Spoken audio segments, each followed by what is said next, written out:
All right, check, 1, 2, check. Check 1 2. Check 1 2. All right.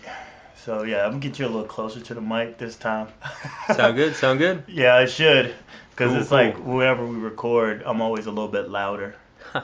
So yeah.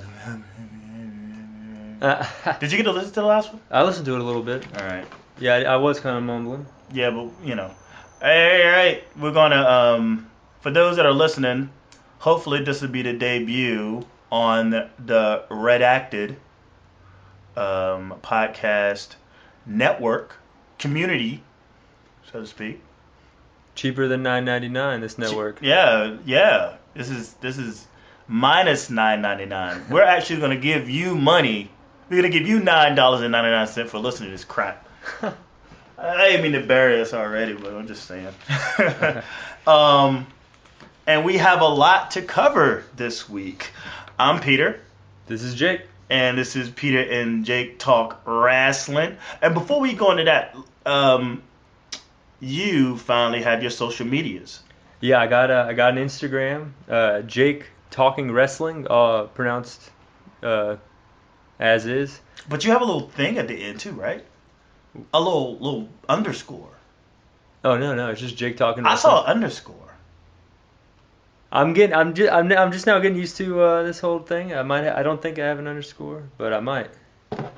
Well, we'll check up on that now. And Yeah, I got pictures up of the this Omega show I went to with the Hardy Boys. Hurricane Helms was there. A lot of indie stars. Trevor Lee from PWG fame was there. what was it? Trevor Lee. Where? Oh, it was in Kernersville, North Carolina. Cedric Alexander, Christopher Daniels. It was a pretty good card. Oh, see, there it is.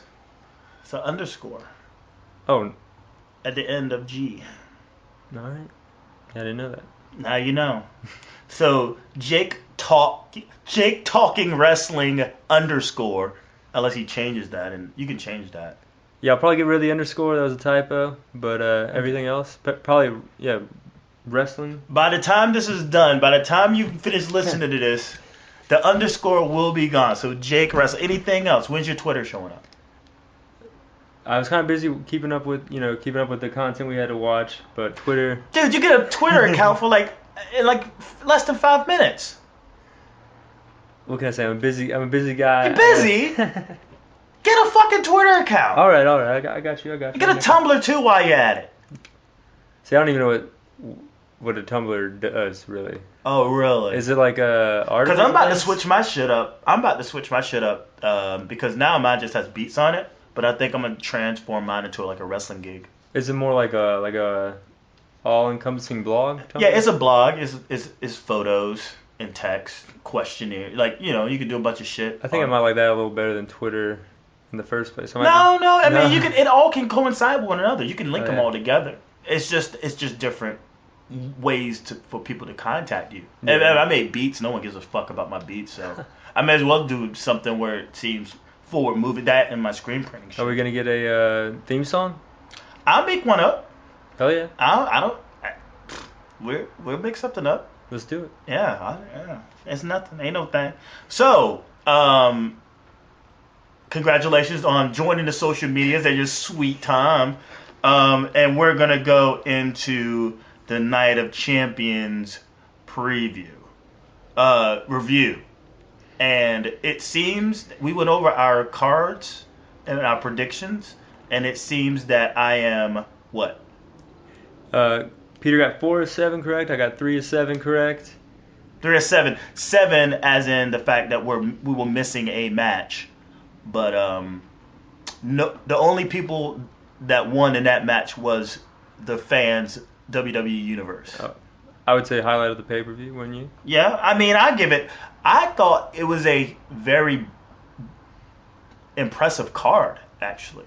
You once you go over everything, out of all the pay-per-views we've seen this year, say other than WrestleMania, this is a WrestleMania type big name card. I mean, you go through it, there's no stones unturned in terms of the roster, the special appearances, that all participated in it. You know, it's like it was it was packed. It was loaded. There was no riffraff. And I think that in itself, I'm not sure. I guess with the new system now was not pay-per-views. It's how many people got the network. It's hard to gauge how many people actually tuned in, and I don't know when they're going to correct that for the WWE, so they know the number. Oh yeah. Of watchers. I think they're kind of scared to figure that all out. It might be going down a little bit because of internet and things like that. Football. But that's a given, though. I mean, pay-per-view or not pay-per-view on the network. I mean, it's always been accessible to people. I mean, I streamed it without having to pay. But I don't know. I mean, when you're talking about pay-per-views, the idea of the pay-per-view, that's a number. That's a solid number. Say if it's shown at a restaurant or you watch it at home, you see the money because of the money the revenue pulled in from the buys. Now here again, it's just whoever has the network, and if that number is, but you could still get it on some if you want to buy it. It's like $55. Oh yeah, if you don't have the network, you have like Dish. Yeah, I think Dish is the only one that really carries their pay-per-views now, not DirecTV. Anyway, so yeah, I give it a solid 8.5. The pay-per-view? Yeah, out of 10. 8.5. Yeah, I thought it was really good. 8.5. But yeah, let's we're gonna go through this swiftly because we have a Raw review to do. And we're not going to try to make this as long as the last one. We're going to get in and out, all right? I'm going to talk a little bit, so we'll have you. First match of the night was for the Tag Team Championship. You have the Usos versus the Dust Brothers. Yeah, good match. I thought I always liked watching the Dust Brothers. I think Cody Rhodes, everyone always knew he was a good wrestler. He would always be a top performer in all his angles and things, but this new Stardust character, he seems to really like it, and they brought home the gold. You have Goldust with new face paint. Oh yeah. I don't know how I ultimately feel about that though. I kind of like it. Looks weird. It looks a little too blackface. Yeah, there's a lot. I didn't look Daffy Duck with his beak blown off. I didn't pick up on that, but I thought it was kind of. I mean, if you're gonna be a heel, you put a little bit more black into it. I thought they were maybe going that route. I have to see it more, but until then, it just looks awkward. You don't see his face. You don't see enough of his face. At least with the gold in this face, you could see some definition. You can't see definition with it's because it's like a flame. Yeah. That's off to the side, like this weird flame design, but it looks more blackface than it does. Well, to me, it looks more blackface than it does a design, and you can't see the features in his face. So that's, I don't like it. I thought it was a good match though. Nashville, Tennessee. Yeah. They loved Stardust. He got a big pop. He got a huge pop when he got into the ring. I said that the Dust Brothers would win. You said Dust Brothers would win? No, I said the Usos. So I take that one. Yep. I say one more thing about this match is that it's kind of tough. I would have had this either second or third, because when you're dealing with the Usos and you're dealing with the Dust Brothers, especially a guy at the age of Dustin Rhodes, Goldust, who's maybe in his 50s, he's out there moving faster than anybody in the ring almost. So it's a fast pace. So if the oldest guy is moving as fast, then everyone else is going to move just as fast. And it was a fast pace, great match, fast pace as hell. And shit hits the fan at the end, when they start flying and all that shit. So it's kind of tough to put that at the beginning unless you just wanted to start off with a bang. I think that's what it was, is they knew that these guys would get the crowd hype with the Usos, high-flying offense, and they knew it wouldn't get too out of control because they always got a veteran like Goldust there to hold it together. Mm-hmm. So I think they knew they had a good opener, and I think they did like that. I would have liked to see it a little bit higher up in the card as well, but what can you do? Yeah, Dust Brothers win a roll-up, not a finisher, after a knee to the gut off of the the splash, missed splash, well, a knee to the gut, Uso splash off the top rope. And we have new tag team champions, which are the Dust Brothers. The next we get because it's a new format, they gotta work their sponsors like crazy. So the rest of the night was you get different segments that promoted Diet Mountain Dew. So that's what the backstage thing with Dolph and Truth. Moving on to the match that I predicted would take the night. What'd you think? I think it did. I honestly think it took. I think it was the match of the night. I think it was the match of the night. I'm going to give the match of the night to another match later on the card, but this was definitely a really good match. It's what I expected. Yeah, exactly what we expected. I thought it was kind of, I think you saw Cesaro like test Sheamus a little bit at the easy go, like with a slap and like you could see like I think it like legit got to Sheamus. He Damn was like right. He was shocked. I mean, you know, I know it's wrestling, but if someone slaps you in the face, I mean that's gonna wake you up a little bit. These are two strong men and jockeying for position. Yeah. And I think the thing about Cesaro, and this is what you try to explain to me about, say, the Brock Lesnar Cena thing, is like, yo, man, like stiffen up a little bit. Let's have some fun. Let's beat some. Like, you don't have to. This doesn't have to be entertainment. This can be a fight. Yeah. We can give the people what they want, which is a stiff, hard, like pound for pound match. And if I don't fuck with you, I'm not gonna be able to get the best out of you. And so I feel like that's what he did. And if you notice, he talks to him a little bit too. I love Cesaro's entrance. Yeah, the siren and everything. Well, no, like how he showed up to the ring. Like he had like this. Oh, with the. He had his pay-per-view costume on, and he walked in a certain strong man sort of way, which I thought was completely badass. I was like, whoa, I could get used to this Cesaro. Like, you know, this. He looks like a badass. I mean, I can't really express it anymore, but yeah, he looks like he's an athlete ready to fight. Like he's prepped himself. Yes. But Sheamus wins.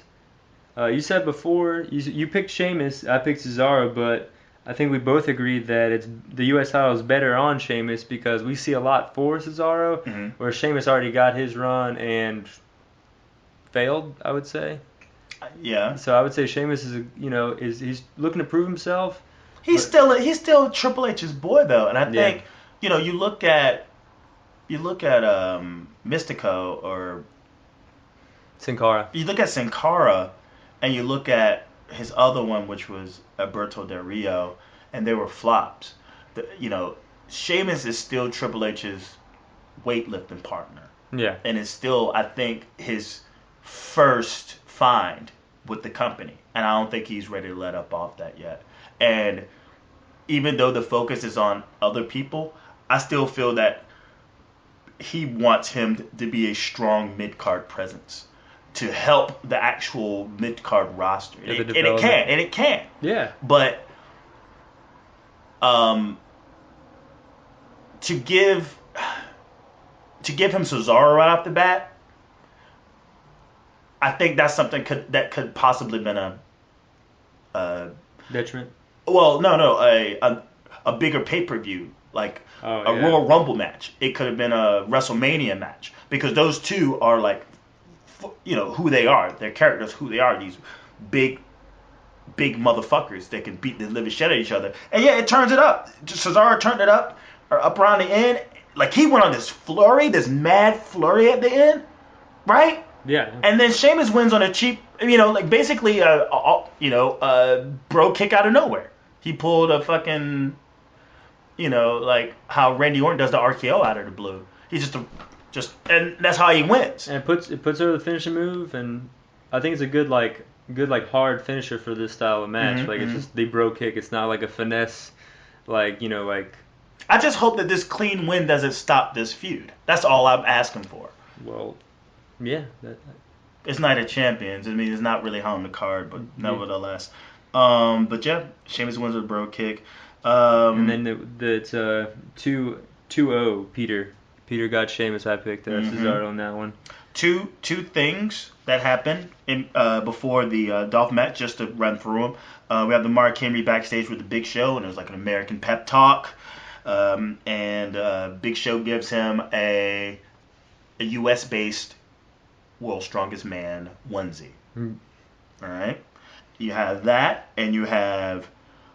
Okay, they go into the next match in Florida, Georgia. They're hot on those guys. Florida, Georgia line. Like, what the fuck? I don't listen to country, but I guess they're a big deal. Yeah, they're a really big deal, and they're really high on them. I guess they're on a contract or something where they do special appearances. Yeah, they're going to be on the Tribute to the Troops. And that's what that was, basically. I mean, those guys are, like, winning awards left and right, and I guess to have them on, you probably have some people talking about it, and then later on you got some TMZ action going on, possibly. But this is basically to promote the Tribute to the Troops. And they were out there for the Intercontinental title match with The Miz and Dolph Ziggler. I thought it was a pretty good match. The figure four spot was over, which is kind of what they've been trying to get over, and I feel like The Miz isn't really too.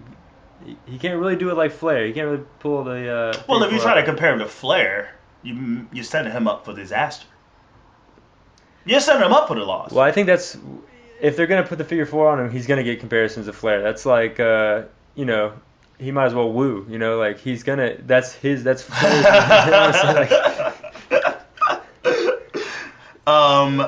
My thing is this. I still consider Miz a very young wrestler, even though he's had his championships, whether it was the Tag Team Championship, whether it was the U.S. Championship, now Intercontinental Championship. He was the WWE Champion. He won the main event against John Cena in a feud where he was between The Rock and Cena. You couldn't put him in a better place. I'm a Miz fan. I mean, I don't like how when he turned face, I didn't like that too much. It was weird. But I'm still a Miz fan, and he doesn't get enough in-ring credit. The guy's good. I mean, he's been doing it for a while. That's true, a few years now, yeah. Yeah, I mean, like, a long time. The only thing that bothered me about this match, by the way, Miz wins. Yeah, and that we're going to get into why that bothers me, but yeah. Yeah, but the biggest thing that bothers me is the fact that JBL, Cole, and King, they pull a Raw on him. They don't call the match. They don't call the match at all. They're too busy talking about everything else but the match, which buries it to a certain degree, because you're looking at the match and it's like you see this really fast-paced, hard-hitting, no botches, very clean, very entertaining match where does he come out with does Dolph come out? No, he doesn't come out yesterday with R-Truth, but he comes out with R-Truth. Yeah, he comes out with R-Truth on the pay-per-view. Okay, but it's still an entertaining match. Yeah, I think you got 4 good performers, I would say. I mean, Sandow, R-Truth, Dolph Ziggler, all these guys are great. So they're making their money outside the ring, and then you got 2 guys that are basically, I mean, this is their 50th time, so they're like in a groove. They can't fuck up. Yeah. They're such dancing partners that it's not even funny. And they are subjected to not getting their match called.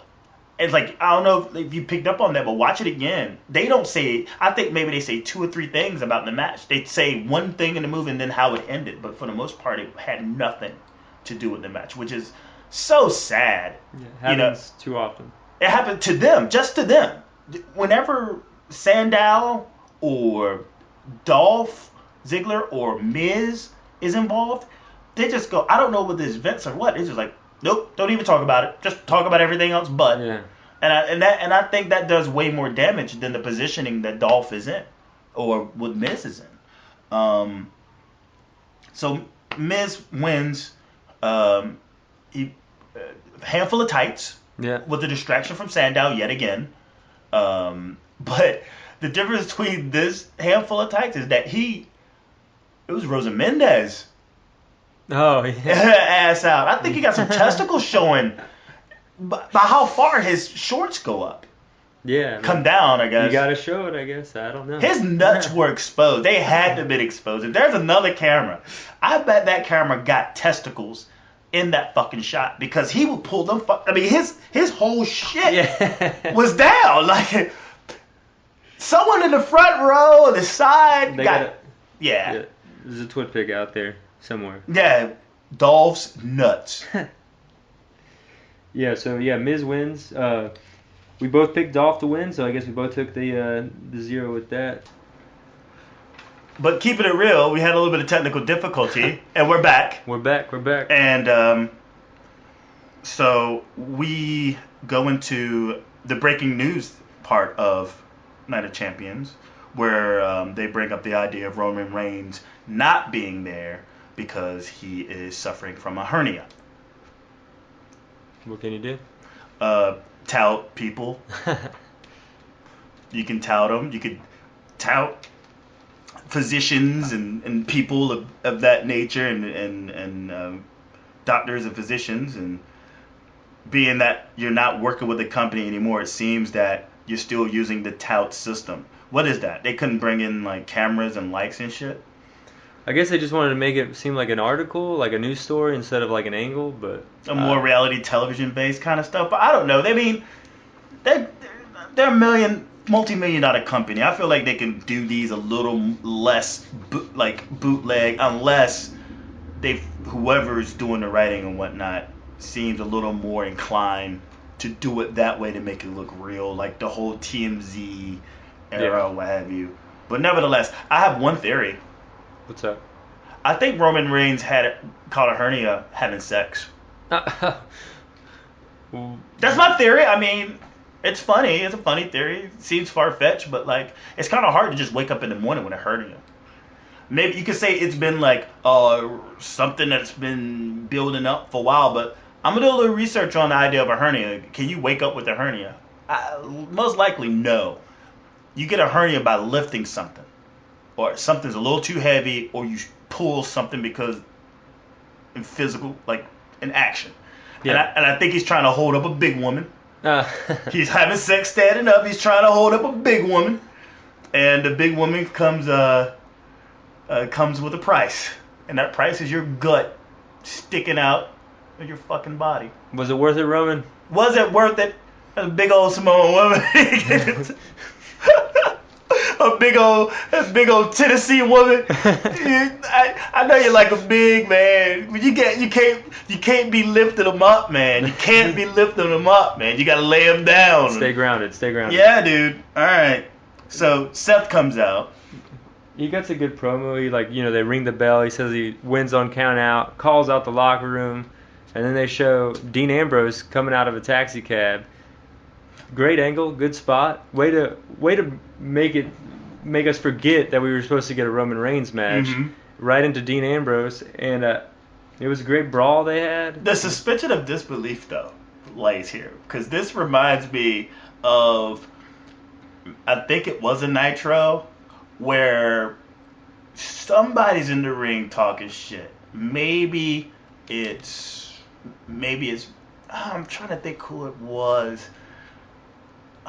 Somebody, it's not important, but it's someone in the ring talking shit, and then I think there's it's an ambush on a babyface. Yeah. There's NWO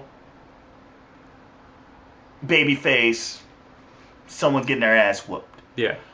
All of a sudden, fucking Goldberg just shows up in the car. And just runs to the ring and just basically clears house. Yeah.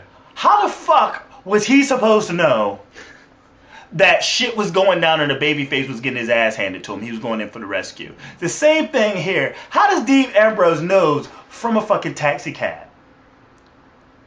He's spot on. He's got the network, man. He's got the network. No, fuck the network. He ain't got the network. Unless he got that shit on his phone. I wish they, this is. Maybe it's breaking kayfabe or what, but it seems that he must, if they could somehow slide that he was able to keep up with the show for him to show up in time to get that moment with Seth Rollins. Yeah. Like something like that, because it just seems a little too dramatic for him to show up without even knowing his cue. It's like, okay, and then the cab driver getting there in time. Yeah, I didn't pick up on that, but I was just marking out, man. I was just like, what? Dean Ambrose is back? I did it immediately, and I think that's maybe my smart ass of just like, come on, how does he know to show up at that? How does that taxi cab driver know to show up then at that time? And they both must have been talking in the car about how he's going to whoop his ass. He comes out right in time for him to go into the ring and go out there, Rollins. You feel me, folks? If you're listening, you feel me? It's like, how did they time this? You got to tell the story of how he was able to know this at that time, to show up at the specific time, not driving, but in a fucking taxi cab, no less. Like, I wish they could reshoot that, him getting there and them both on the network. Yeah, that would be something, just a little something like that. Just something. Yeah. But anyway, I think it led to a great brawl. It keeps this storyline going, which I think is so far the feud of the year, I'm going to say. And it makes us forget about Roman Reigns, like I said earlier, and it pushes things forward. I mean, I think unlike what they did with the Dolph Ziggler match, JBL was putting it over like crazy. And I loved it. I thought it was awesome. Dean Ambrose is probably, I would say, the most entertaining worker for me. Yeah, I wouldn't. On and off the mic and in and out of the ring. I have my dispositions. I mean, I feel like maybe because I'm a Goldust Mark, maybe I'm a Stardust Mark, maybe I'm a Mark Henry Mark. Yeah. Maybe I'm Cesaro Mark.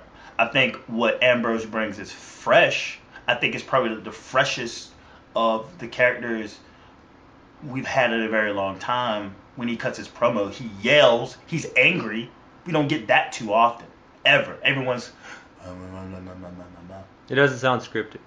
It probably is scripted, but he's emotional about it. Yeah, it just doesn't sound scripted. It might be scripted. He's emotional as fuck. Yeah. Like, he's mad. Like, back in the day when people used to yell, motherfucker, Dusty Rhodes, I'm gonna kick your ass, man. Yeah. You know what I'm saying? Ric Flair, I'm gonna kick your ass. I can't stand you. I can't stand your kids. The Hard Times promo about Yeah, like, just mad. And, like, everyone's like, now, anything between, like, you just named a wrestler. It flows too much like a poem nowadays. Yeah, they're just talking. They're like, well, I'm gonna see him in the ring, and I'm better than him. It's like, fuck that. Yeah. Fuck your regular name. Fuck your cool demeanor. Get mad. Get angry. Hell yeah. I miss yelling wrestlers. I miss wrestlers yelling and screaming and being really generally pissed off. Yeah, I know exactly what you're saying. And that's what Dean Ambrose does for me. That's what he gives for me. And obviously we couldn't tally that up. So we're moving on to a match that actually happened. Mark Henry versus Rusev. Can I make one comment before we get at? Yeah. Because they go to the panel. It's Booker T, Alex Riley, Big Show. Yeah. And just one thing. Renee Young just goes, Dean Ambrose is back. And King, I don't know if his mic's supposed to have been on, but he goes, oh Lord. Right? Because you know why, right? No, what's up? Well, Renee Young and Dean Ambrose are a couple. Oh, yeah, I didn't know that. Yeah, so it was just a little, like, one of those, in the moment, you gotta know, but they've been a couple for a while. Oh. And she goes, and Dean Ambrose is back? And King just goes, like, oh Lord, and his mic gets cut. Yeah, but Yeah, but then moving on to Henry and Rusev. Mm-hmm. I thought it was a good feud. Mark Henry's over with everybody. Everyone loves him. But I thought the match kind of dragged. First, the build-up, though. Let's talk about the build-up to the match before we get to the match. Quickly. So, main event segment. Mark Henry comes out. Lillian Garcia sings the national anthem. She kills it. It's like everyone's up and it seems like we're watching something that's so patriotic. How do I say this? It was a rally cry. I mean, like, it was a rally cry. Like, all of us Americans. It wasn't a wrestling match anymore. It didn't turn into it went from a wrestling match to the national anthem in America. And Mark Henry is about to defend America, almost as if this is going to be Yeah. a blood sport. They fight to the death. Yeah. Yes, that's what it seemed like. And she sung the hell out of that thing. And all I could think, and Mark Henry's crying. He's in the middle of the ring fucking just bawling. Like tears streaming like unbelievably. And I'm just like, they are working this. Kudos to Lillian, kudos to Mark to really make this seem bigger than a WWE pay-per-view night, just a wrestling match on a Sunday night. It seemed much bigger. And then kudos for that build, but it was almost like the pep rally. It was a build up to disaster. Yeah. Way to build them up, dude, because it's about to come crashing down hard. So go ahead, go ahead. Match kind of a lot of headlocks, a lot of they did a running into the step spot. Rusev ends up taking it. I mean, you gotta keep Rusev strong. I like that idea. Rusev's agile, and Mark Henry is not. And you got these two lugs, maybe a good 15-year difference, and you got one with a little more athleticism versus one who's just a very strong dude, a very tough, thick dude. And I think they were able to pull off each other's character. I think if you're watching a match, you can just see this distinct difference between these two big athletes. The thrown into when he threw him into the steps, that changed the complexity of the match, and they were selling that back injury the entire time. Yeah. And I think after that the match drug a little too long.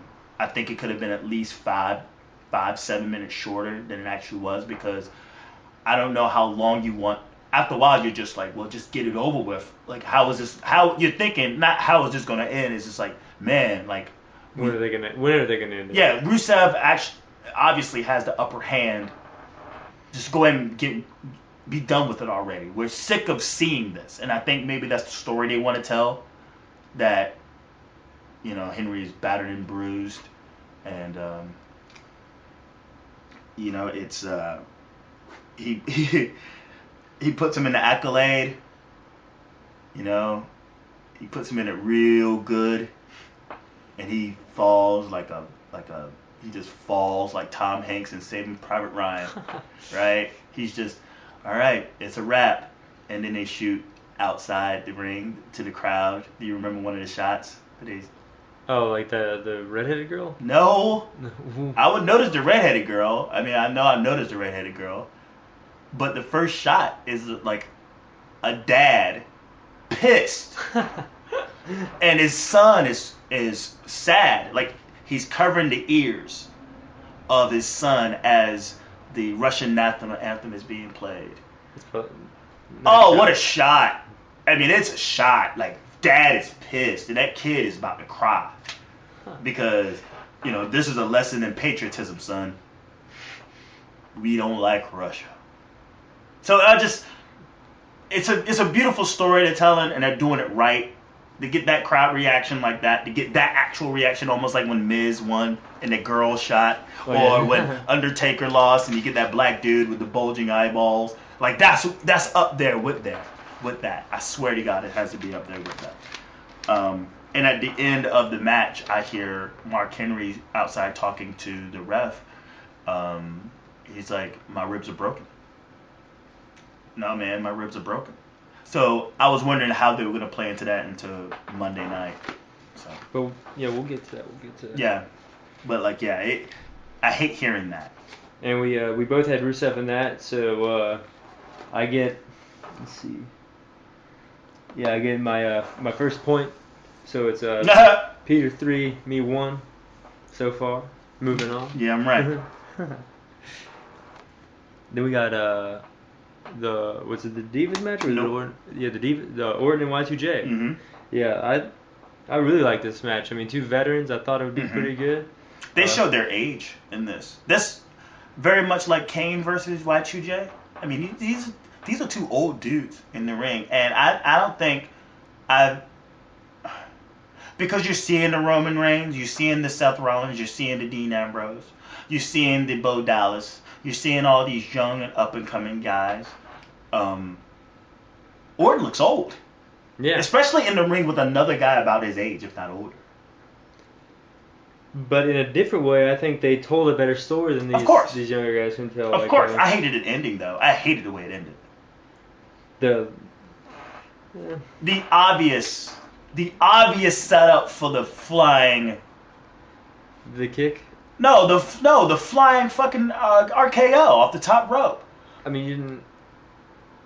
I mean, I thought... I don't know. I like the RKO as a finisher, how they put it over as it can come out of nowhere. No, but it didn't come out of nowhere. We've seen that before. The fact that it took so long to get to it, it's just like, oh man. See, if it was like a quick, like, Y2J gets up on the rope, but he's waiting for him. He's like, get up. And I'm like, oh man, don't drag this out. If you want to surprise people with that flying RKO off the top rope, then like, don't drag it out. I was like, who fucking didn't see that coming? I guess that's true. I think Orton just like likes taking the air out of the room. I think that's how he sees heel heat. Because like, if you've ever noticed, that's like what he does. Is he'll like take the air out of the room. So you remember the last time that happened though? You remember the last time he caught someone off the top rope for the RKO? I want to say a Shield match. No, it was two fucking Raw. It was two. Raws ago. Maybe 2 Raws ago, or maybe the Raw before SummerSlam where he had a match against Sheamus, and it ended that same way. Like Sheamus was gonna come off the top rope with the battering ram, and Orton just catches his ass. Yeah. You know, and it looked so cool. Like, you know what I'm saying? Like, because they didn't waste any time to make it look like it was unexpected. Here, it was so expected. That's all I'm saying. Like, yeah, they could have done something a little more fast-paced to make it look more surprising. Let's just say he would have done not the lion tamer, but the moonsault up the rope. Oh, the lion salt. The lion salt. Let's just say he would have pulled that shit. Like, you know what I'm saying? He would have had him on the mat. Oh, and then he jumps up and catches him? Yeah, like that would have been hot. Yeah, hell yeah. That's how it was unexpected. I mean, it sucks that, like, we talked about, like, the Kane match, this Orton match is pretty good. Tell the story. I just think that end could have been a lot cleaner. Yeah, but I just think it kind of sucks that it feels like Jericho is just now hitting his stride again, and now, like, he's gone. And this was my biggest beef of even going to this, and this is why I picked Jericho. So I'm sick of him returning a loser. Yeah. Why, his comebacks are great. The lights go out. Bring him on out! Like, dude, he gets the best because he has the most unexpected, most amazing comebacks there are. Like, returns there is. Right? But he comes back a loser each time.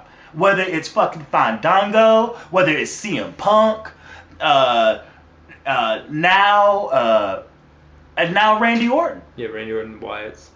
He lost 2 feuds. Yeah. I picked Randy Orton, so I got 2. Peter still has his 3. And then we go into the Divas match. I don't know. I kind of gotta admit this one really didn't have all my focus. Kind of bored throughout. Like, the only thing that they gave them their time. They gave them the time to tell a story, and they told a story. And kudos. I have nothing bad to say about this match at all. The only thing, though, I have bad, and the only thing that took my attention, I actually, as soon as the match started, I set my fucking timer. Why do you set your timer, El? Peter? To see how long it took for them to get CM Punk chants out. How long? How long was it? 40 seconds! I'm surprised it took that long. They were probably chanting, but you just couldn't hear it from the No, when it hit, I was just like, seriously, I'm gonna be able to time this, and it's not gonna be a minute. And I said, man, I'm gonna sit 40 seconds till fucking CM Punk chants. Like, hey, if you're listening to this, go back and watch that match. Time this shit yourself. 40 fucking seconds for these jackass, idiot fuck faces that are idiot trolls that want to just ruin everything to do these goddamn CM Punk chants. Eat a dick. All of you. I wish there was more. This is my rant. I'm ranting right now. I'm turning heel. I'm cutting a promo on you fucking CM Punk chant motherfuckers. I wish everyone had seen the fucking NXT takeover and see how you treat fucking CM Punk chants. You boo them. You rise together and you turn around and say, look, we're not here for your fucking bitch mark ass. Fuck you and fuck your CM Punk chants.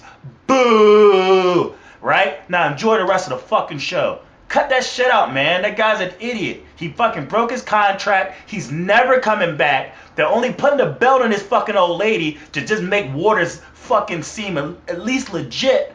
Now, like, you want to suck his dick and think he's Jesus Christ? You know what? That's you. But don't do it on the backs of people who want to fucking enjoy who the fuck's there, who's there fulfilling their contracts. All right?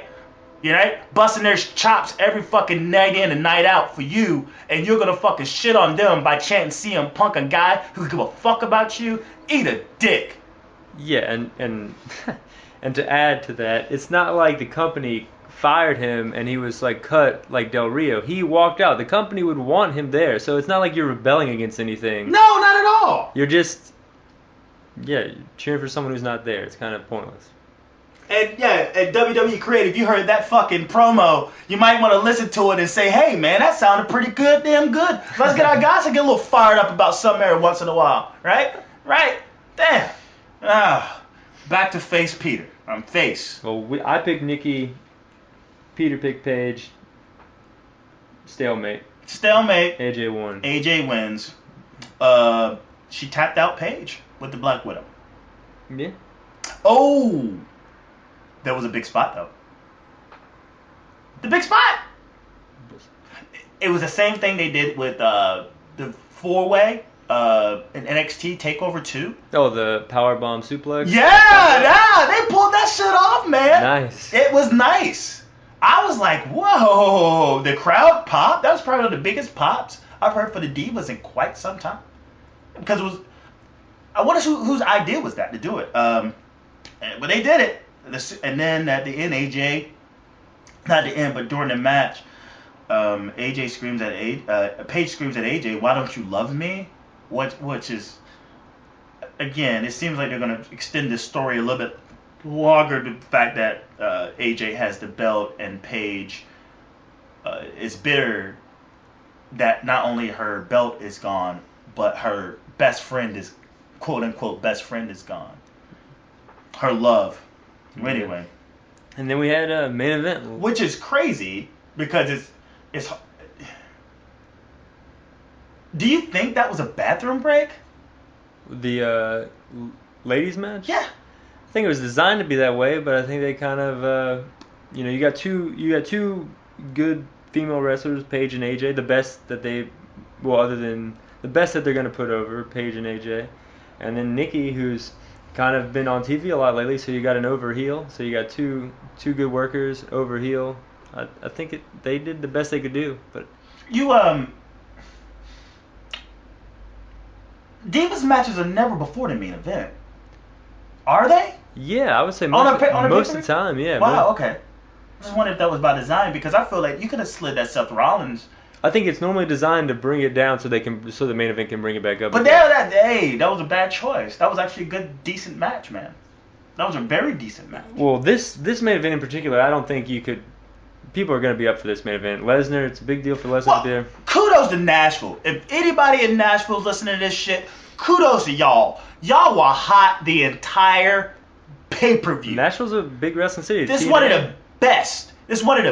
I mean, I'm not going to throw it up there with Miami post-Raw. You mean post-WrestleMania. I'm just saying, from front to back, even to this shit, hot as hell. Like, I was like, man, they're going to get burnt out at some point. Nope. They were hot for the fucking Divas match. And now they're even hotter for this match. And then we got Lesnar Cena. Mm-hmm. Thought it was maybe a 50-50 split. Would you say, crowd reaction between with the Cena? Well, it's. I'm sick of that too. You sick of that? I'm sick of it because there's other people in the ring. You mean to tell me you got Brock Lesnar in the ring, and the only thing you can think of is if Cena should go or he should suck? I go like, dude, like that's weird to me. How about like beat him up, Brock, beat him up, Brock, beat him up, Brock. Yeah. How about like let's go Cena, beat him up, Brock? How about that? Rather than Cena sucks, because we all know, we've heard it a million times. Let's root for the mother. Let's root against him. I mean, let's root for the guy he's up against, rather than basically there's only one guy in the ring. That's what it still turns into. There's only one guy in the ring. You got Brock Lesnar, and Cena's the only person in the ring. That's true. I mean, yeah, it's kind of. I don't know. I think it kind of works for the guy who's on top, just to have because I mean, I know Brock has the belt now, but I would still say Cena's still the face. He's of the company, wouldn't you say? Yeah. So I feel like it works to that extent. Like he does look over, no matter if you're saying he sucks or you say he's. It's the fact that he becomes the only person in the room. Yeah. I mean, and it's like, okay, you want to do it against Sandow? Great. You want to do it against Orton? Great. You want to do that shit? Hell, you want to do that shit against Triple H? Great. But Lesnar... Is Brock Lesnar in the ring? How about root for Brock? You fucking marks? Well, then it goes into the match. It's pretty much a replay of SummerSlam with a little bit more fire from Cena. Well, it's reversed. It's reversed. Almost. It's almost like negative. Like a photo, like you got the regular, and then inversion is the negative. And you know how the first match between them and how Brock Lesnar gets an early F5 on him? Yeah. Like right at the beginning? It happens with Cena. Like right at the beginning. He hits with an AA. I don't think there's 10 seconds into the match. That's true. It didn't seem like it did.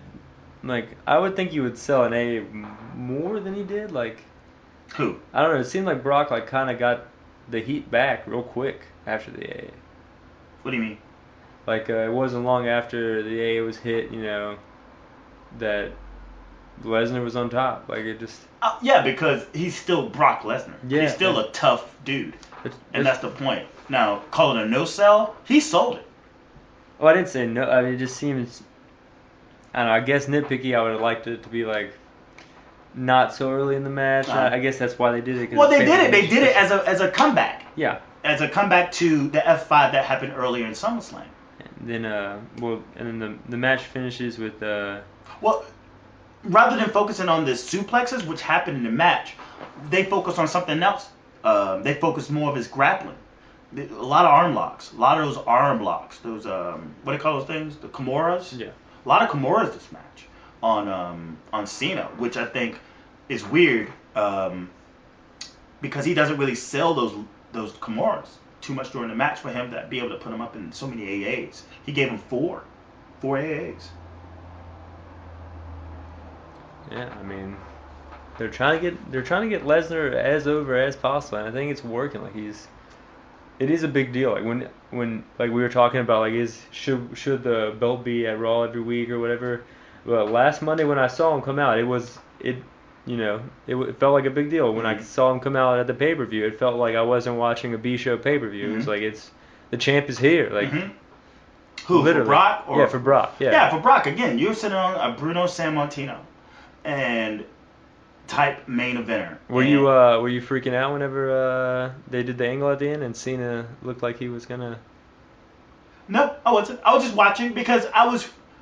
Now again, I have to pull it up in the thing, and I said this. I don't. I did. I said Brock would win this. No, you. Yeah, we both picked Brock, so I got 3 and he got the 4. Wait a minute, but he did win. No. Cena won. Oh, that's true.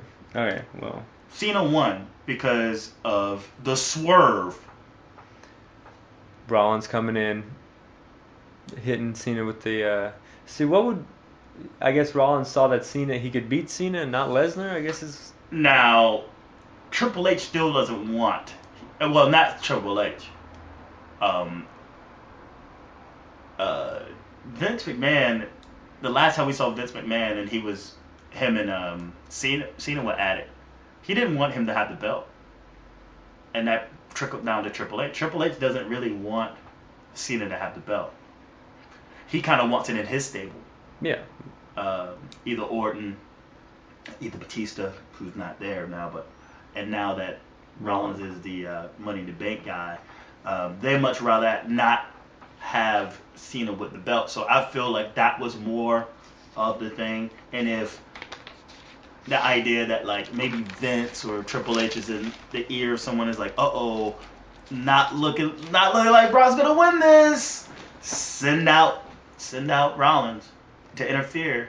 Now, I don't like DQs. I don't think anyone liked DQs in main events. Not necessarily main events, but even in pay-per-views. But this is okay. I'm totally fine with it.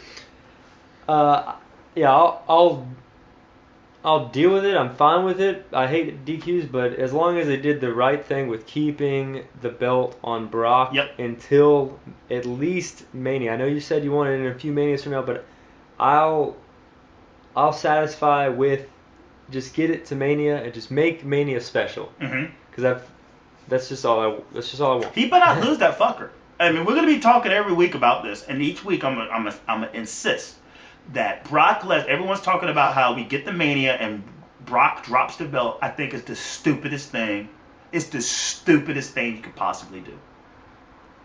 Yeah, I think Brock is everything you need if you're the WWE right now. He adds legitimacy. He brings eyes from other places that don't normally watch wrestling to wrestling, and every match is good. I don't think I've ever seen a bad Brock Lesnar match. And he is single-handedly making that belt legitimate. Except for Goldberg versus Brock in that Mania. You know what I'm saying? Yeah. Oh, him and Heyman. Single-handedly making that belt. This is basically a remake of CM Punk leaving with the belt. Yeah. But it's not like he left with the belt. He's actually with the company. He's just like, fuck you. I'm gonna sit on my throne and on my farm in Minnesota and have Sable make me grilled cheese sandwiches while you fuckers are out there slaving. I'm the champ. I'm on my throne. I feel like he just like sees deer and he'll just like chase after him, tackle him. Yeah, not even that. I just feel like he's at home doing nothing, just eating corn dogs until he has to get in shape to show back up, while the rest of these idiots want the belt, And it's like, yeah, get the belt off of him, and not only do you get the belt, you take out a legitimate badass, and then the streak gets passed on to you. Yeah. Yep. The streak is, you basically get the. I mean, I don't even want to get into the whole Rollins cash in because I wasn't even buying to that whatsoever. Yeah, I don't think anyone really was. I don't think anyone really thought that was happening. Not even the kids. Because I was like, man, Rollins is gonna cash in and Brock is gonna stand up and destroy him. Yeah, that's what I was thinking. That would have been great. So yeah, moving on to Raw. Memphis, another great wrestling city. Home of the Jerry King Lawler. Yeah. All right, and they open up basically recapping the brick stomp of Dean Ambrose. And the fact that he's back. Yeah, Dean comes out. Yeah. Dean comes out, which is the first time he's ever started an opener. Yeah, this is a big deal for Dean. Big deal for the character and everything. I guess that shows you what they think of him now. He might be taking that Roman Reigns spot. And I think that's better for all parties involved, including Roman Reigns. I think Dean Ambrose was more over than Roman Reigns is right now. Well, because he's not. I mean, I imagine if the tables were turned, if they were forcing Dean Ambrose down our throat, even if he is awesome. Yeah, possibly, but regardless, it's just going to make people not like Roman if they want to see Dean Ambrose in this top position. So this kind of forced the company to put Dean Ambrose in that top position. Yeah. And now, hopefully, Roman Reigns comes back, like more popular. Rumble! Yeah, does a... Hey, I'm looking forward to this Rumble more than anything. again, I'm not rushing, not to get off topic, but I'm not rushing. I don't rush people's recovery time, especially Daniel Bryan. Because Daniel Bryan, let's just say he's not fully recovered, he can at least go to the Rumble because it's a low impact event. Yeah, you just got to really do that one spot of falling out. Yeah, that's it. Or in Brian's case, maybe not even falling. Because he could be in the Royal Rumble, not even win it, and still be gone until Elimination Chamber. Yeah. You know, just I haven't left. I'm here just to see if there was a chance I could win the Royal Rumble. But man, you got Ambrose. No, sorry, you got Reigns now with injury. You have Wade Barrett out with injury. You have Daniel Bryan out with injury. You have RVD is off television for a while. And I'm not even going to front. Fandango hasn't been on TV for a while. Oh, yeah. He's got... Did he... I don't know if he's hurt. Maybe he is hurt. Maybe he's not hurt. But he's not on TV. At least it'll get a fun pop. Even if he has to... Yeah, the dance is over. Or the song. Yeah. I mean, even if he's in for like a hot second, it's just that one pop. And then like...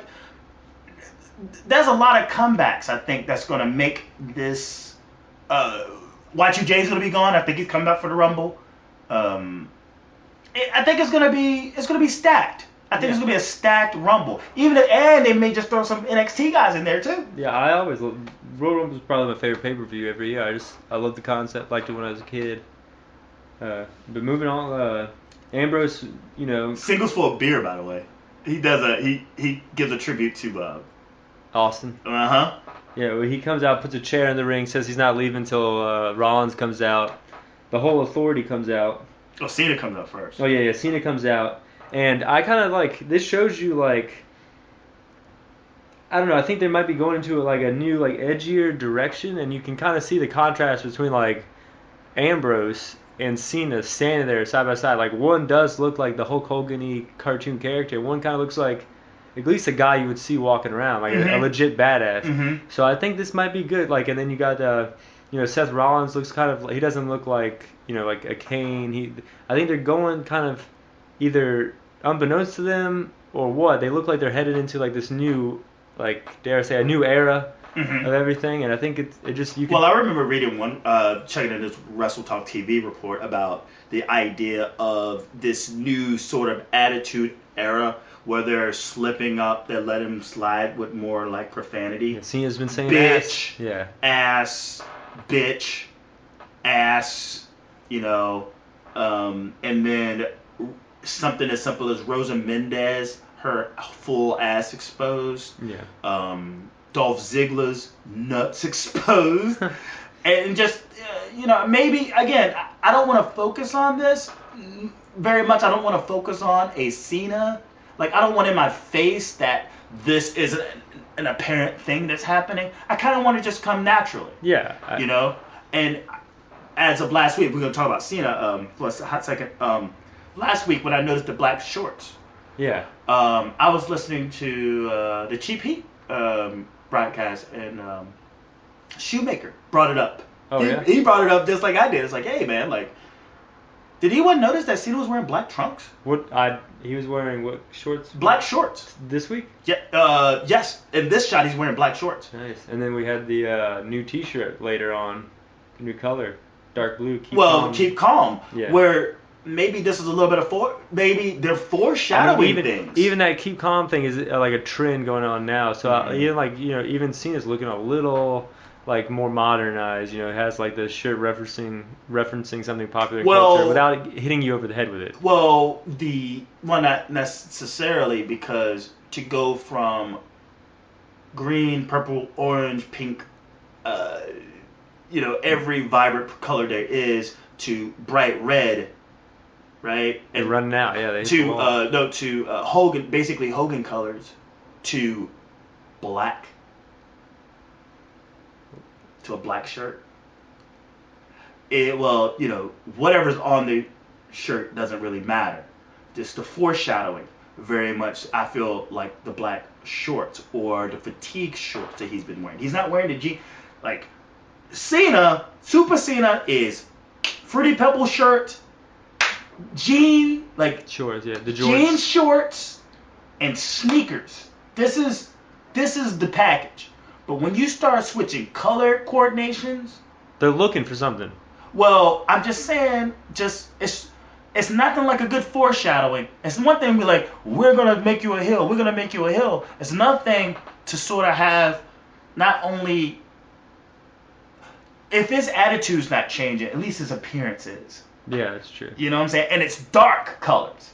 Dark colors. To go from bright red and orange to a black shirt with white font, like white letters, Yeah. and, black shorts. It's just foreshadowing to me. That's all. Yeah. Something to pay attention to. Just something to pay attention They to. kind of tease a little friction between Cena and Ambrose at first. I think they thought it was going to get a little bit more reaction than it did. It seemed to me like it. Confusion. Yeah, people were just kind of like, "What? No, we like both these dudes. Like, what the fuck?" Yeah. And then the Authority comes. They should have out. better. They should have did a better job. And I think Ambrose did make it obvious. Like, look, we're two lions going after the same fawn. Yeah, why do they need them? They don't need a. Antelope. We're going after the same antelope, but they didn't let people know. They're both obviously mad. They both want Rollins. Yeah. But I think everyone was waiting for Ambrose to make it apparent, like in our face, like, look, dude, you can't have Rollins. He's mine. Yeah. So step off. He doesn't say that. He goes, not a good night, man. Oh yeah. I told you before, man. So, like, and maybe, and this is what they were trying to do, I don't know, but, like, I think if he was more obvious about the fact that, like, we are both going after this guy and you can't have him, he's mine, he's been mine before yours, you can't just jump on my fucking coattail and my bandwagon and go after my prey. He's my prey, and I'm willing to take you out. Just keep you from getting to him first.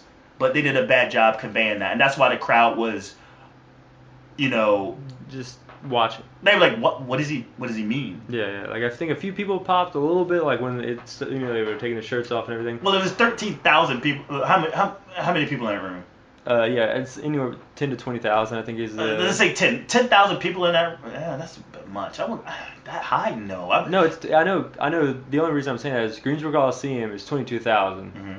But when they do Raws, it's they like, take out half. Yeah, it's like 15,000. Yeah, they shorten it. Yeah. Yeah. So so maybe let's just go. Average attendance of Raw is like 15,000. 1,500. No. Thousands. All right. That's what's up. All right. So 15,000 people in there. If 100 people yelled because of this actual thing, that's it. They're gonna get drowned out by the crickets. I don't know if that's a legit number, by the way, guys. But nevertheless, I just go like they didn't convey it well enough that they were both after him, and Ambrose didn't want him in the way of getting to him, and sort of kind of. And the Authority comes out, and Cena and Ambrose both decide to like get together, and they both just don't even let them cut a promo. Thank God we didn't hear a Triple H promo right there. Mm-hmm. And then they just both attack. They both try to go after Rollins, but Kane was there, Orton was there. They kind of defended him off, and Rollins escaped, chased him to the back. He stole the dude's car, which I thought was hilarious. Yeah, it was pretty fucking hilarious. Definitely GTA style. And then I thought it was awesome how Dean Ambrose jumped in the back and fell out when they drove him away. Yeah. It reminded me of Nitro that one time when Sting jumped in the front of the limousine, with the NWO. Uh-huh. When they lawn darted Rey Mysterio into the. Oh yeah, the lawn dart. All you gotta say is the lawn. Yeah. That segment kind of just the way he pulled off and everything just reminded me of some old Nitro stuff. Yeah. Which I'm a mark for. I love that shit. So I thought it was awesome. I thought it was a great way to start Raw. It's a little different than what they've been doing. It's not just it was a promo, but it was by Dean Ambrose. So I think, like we've said before in these last few weeks, like they're trying to see what can work on Raw. Like they did the cage match. And they did what did they do? They started last week off with the Jericho Kane match, and this is like a big angle, not just a bunch of people talking to pump up the main event. But they did after that announce that there'd be two matches, Cena and Orton, which what a fresh idea. And Corporate Kane versus Dean Ambrose later on tonight. So who didn't see that coming? Because at first I really thought they were going to go the other way, and I thought they were going to switch it. Where it's like, I think Cena with anybody would have been kind of like weird, but I would love to. Wait a minute, Orton and Ambrose have fought before, where Orton got the clean win. Really? Yeah, like 3 or 4 weeks ago. He gets a clean win over Ambrose. I think we're not supposed to remember that. I think that's probably gonna be a pay-per-view match. Yeah, maybe. Yes. Well, anyway, let's IC rematch. Yeah, okay. Intercontinental rematch. One of many matches that made me ask, why did I watch the pay-per-view? If it's gonna be, if they fought last week on Raw to hype up the pay-per-view, they fight on the pay-per-view, and then they fight again the night after the pay-per-view. Why did I watch the pay-per-view? I know this is a mid-card feud, but what the fuck? And then, to even further ask, why did you watch the pay-per-view? They give it back to Dolph. So it's like, I mean, I don't know. Like, they just pretty much told you, like, you're dumb for watching the pay-per-view. Like, don't. Well, not necessarily pay-per-view. I just think you got a good rivalry. Now, anyone can shit on this, because this ain't Randy Orton's John Cena, right? This ain't something that we're beat over the head over. Right now, we're watching an actual feud. I mean, it's at this moment in time, this is the most solid feud there is. It's the longest running one. It's probably the most seasoned one. I mean, and at the same time, they're giving them a little bit of comic relief on top of the fact that it's an actual feud. Like, it's the comic relief with like the in-ring ability. Yeah. I mean, the difference between this match, because the matches are so good. I mean, if you just take it for at face value, this is a fucking great match. It's fast-paced. It goes back and forth. I think the people are getting hotter and hotter for it as it continues.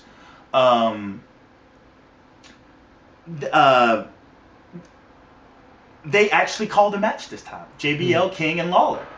King and Cole. They actually called this match this time. And there was a few spots on here that I thought were awesome. Where there was like a neck breaker that Miz did. Started out in the ring over the middle rope, and then Dolph. Oh, that looked painful. That was so. I don't think I've ever liked the Miz more than than right after that move. That looked. I was like, Jesus. And then he still can't put on the figure four right. I'm gonna call him out every time. No, I think they played that up straight. I think they did great because he went for it like a couple of times, but then when he finally snatched it on, the sequence that led to that was pretty fucking good. Oh, I know, but I'm saying once he has it applied, he does not put. Okay, this is probably nitpicky, but he does not put. Dolph will have that one bent leg. He does not put his non-useless leg over his foot. Therefore, you do not. Therefore, if you're watching it, there's no actual pressure being applied. Well, I think that's the case. The figure, well, I don't know, man. It just bothers me, man. I know. I'm a Flair mark, man. I cannot see the figure four done that poorly. If you're gonna do it, I know, but if you're gonna do that, just put him in an armbar. Put him in a regular leg lock. I know. Don't water down such a move. I think they do that by design because it is a crushing move, and you have to be a badass to be able to withstand taking that. And I don't care. I can put a baby, a 4-year-old child can put the figure four leg lock on me, and I will be screaming in pain. That's how vicious of a move that is. So if you want to sustain someone's career, like you want a long-going career for someone, you know what? Take a little bit off. But it's a shame that they give him that move of all moves to ward it down. That's all. Yeah. If in that case, give him a bear hug. Anything. Yeah. Anything other than the figure four leg lock or the scorpion deathlock / sharpshooter. Yeah. Those two moves, stay away from. Yeah, and Dolph doesn't even come out with truth this time. Yeah, I think they're kind of shifting that away. I don't think Truth is really into it. I thought it was kind of like. I think Truth was probably really into it. I just think that. All right, it's about to get serious now. I think this feud, and we'll probably see them switch that fucker up a couple more times because you know what's next? And rematch clause. Oh yeah. Which will happen on SmackDown. But I'm just saying, if there's four. Might be. You know what? This might be a great way to build up the IC title. If you just get two guys at stalemate, basically, you win it, I win it. If every time I invoke my rematch clause, like one more match, almost like one more match with Christian. Yeah. Like this could be the new this ongoing feud that's based around the rematch clause and how these two guys are giving it their all to get this belt back. And whoever invokes their clause wins the next one. Now, how far they can go into it, and then the idea of, because it seems because Randy Orton hasn't got his rematch yet, and a whole bunch of other things, there may be a little bit of reform with the rematch clause, and how and when you can get it. This may be foreshadow to the reform of the rematch clause. That's probably good. That would be. I can see that working for the IC title. They need to bring it up because even now, I think it's more over than it has been in years. But even at that, it's nothing compared to what it was when like Ultimate Warrior had it. You know. Well, you have more bigger than life stars. Yeah. Now let's put the belt around a storyline. The U.S. belt doesn't have a storyline to it. Like, you know what I'm saying? Which is needed because, again, they're not going to slap the belt on someone that's going to rise it up. And the IC belt is going to get slapped on Dolph. It's not going to get slapped on Miz. It's not going to get slapped on Titus O'Neil. It's not going to get slapped on fucking Dean Ambrose. No one's going to hold that belt for a long period of time and anyone take it seriously. Yeah. The belt itself has to have a storyline. And right now, if you see what's happening here, it's the rematch. It's the rematch clause that's building this belt and making it present. So yeah. Yeah. So yeah, like we were talking. And the Dolph wins with a handful of tights. Oh yeah. No. Well, it was a handful of tights, then reversal to a handful of tights. Yeah. And he almost lost his shit again. You almost saw more Dolph testicles. Dolph sticles. Dolph stickles. Yeah, so great match. I was kind of, I don't know, maybe you can do something like a three-way match with Sandow, or like Miz gives the Sun Double the match, or something just to make it a little different than a rematch over and over again. But well, it seems that it's going to be the old like back and forth. Because Sandow's pretty dedicated to this, and it seems that he was cracking me up with the toy belt. Yeah, dude, that was great. It seems that he's going to blame him each time he loses. And I think it's going to be one of those moments where he's going to just turn, like, he's going to hit Sandow. And we're going to see this thing where Sandow's going to take abuse for a while until he snaps. Yeah. And then he's going to be over with the crowd because we hate Miz so much. Yeah. Not saying he's going to align with Dolph, but I think Dolph, what's the last time he loses the IC belt? If that's not the case, you know, they bring him higher up the card because again that Roman Reigns spot is wide the fuck open. Oh yeah. It brings everyone up. Everyone's coming up. Everything. So we're gonna get the significances of these two next matches. Bo Dallas, who's finally back on TV versus Swagger. Apparently Bo won on SmackDown, and they showed that, and this was a rematch, what have you, on Raw. Yeah. All my fantasy booking gone to waste. Swagger wins with the Patriot Lock, and then Zeb Coulter basically taunts Bo. Whatever. Yeah, and then the next match is Natty versus Summer Rae. Some total diva stuff that apparently happened. Natty wins with a sharp... A horribly placed sharpshooter. She doesn't know which direction to go at first. Did you see that? Like placed in the ring? Yeah, the sharpshooter. No, I guess I didn't. She got the sharpshooter on, and it's like she got it, she has it in, but she's confused on which direction to turn, and then she finally figures out to go right with it, you know, to turn her over, because she's going over with the leg, she's trying to turn with the leg that's over. Yeah. you can see that she's struggling which way she should go to get it right. And I think Summer Rae is like, no, other way. And her leg, you can see her kind of jolt, like, no. Well, I have a hard time believing that Natty fucked that spot up, given that Summer Rae is probably not as good of a worker. No, I mean, no. Like, Natty grabs her legs. She puts her in it. It's not like Summer Rae could put this shit on herself. She picks it up. She picks her up. She crosses the leg, and she's confused with which direction she needs to go. Summer Rae's not fighting it. She's not fighting the fact the sharpshooter's on there. There's a little bit of maybe like a little bit of interference from Layla. Oh yeah, but then Rosa Mendez takes her. Yeah, out, which right? I don't understand why they're underutilizing Layla. Layla, I would say, is a pretty good worker. But she wasn't a worker first. She was a cheerleader. That's true. And she's only been. Layla's significance is as much as significance when she was with Cool. That's it. I'm sorry. Well, I just think she's a way better wrestler than Summer Rae. But she has nothing. She's hot, and she's older. It's not like you want that old bag, like, in a position that Summer Rae is. Summer's younger. She's taller. She's blonder. She's basically another Michelle McCool. I don't see why the fuck. Well, basically, that's what we got. I think this is an epiphany right here. Yeah, it is an epiphany.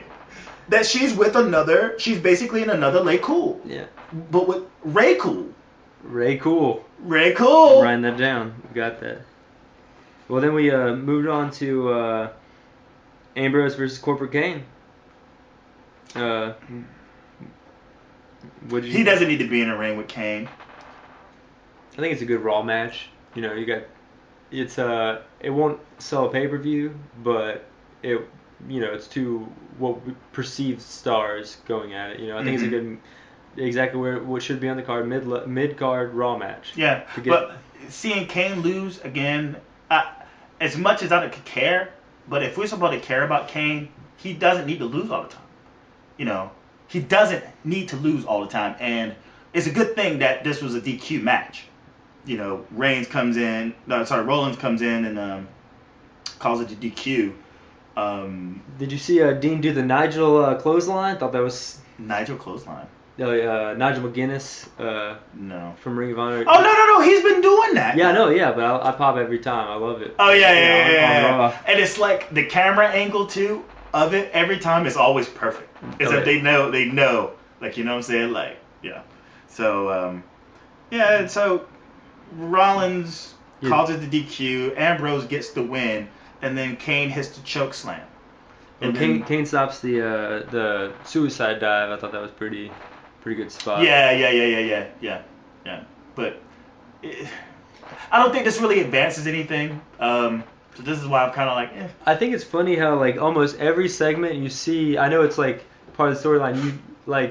You see tons of feuds where guys are supposedly hate each other and all they'll do is talk to each other. But every time Dean Ambrose sees Seth Rollins, he attacks him, which is hilarious. It like adds like it's not supposed to be funny, but it's getting comical. It's just like especially that last time in the back when he just like runs after him, attacks him again. Like it's like it reminds me. You know what this reminds me of, and I'll make it quick. Is like.